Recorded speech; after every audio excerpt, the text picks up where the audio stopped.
আবার আম্মা জান আয়েশা বলতো লাকুম শামসুন ওয়ালানা শামসুন, তোমাদের জন্য একটা সূর্য আছে কিন্তু আমি আয়েশার জন্য আলাদা একটা সূর্য আছে। তোমাদের সূর্যটা প্রতিদিন সকালবেলা পূর্ব আকাশে উদিত হয়ে গোটা দুনিয়াটারে আলোকিত করে দেয়, আর আমার সূর্যটার নাম হলো মুহাম্মদ সাল্লাল্লাহু আলাইহি ওয়াসাল্লাম। মসজিদে নববীতে এশার নামাজের পরে আমার সূর্যটা আমার ঘরে উদিত হয়।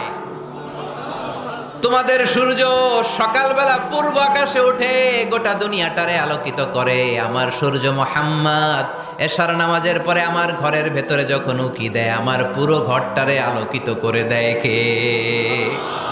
এত সুন্দর চেহারা ছিল, ওনার চেহারার নূর দিয়ে হারানো সুই খুঁজে পেয়েছে বিশ্বনবীর স্ত্রীরা। চিল্লায় করে আল্লাহু আকবার। বিশ্বনবীর চেহারার সৌন্দর্যের সাথে কারো সৌন্দর্যের কোনো মিল হবে? No comparison with our beloved prophet Muhammad.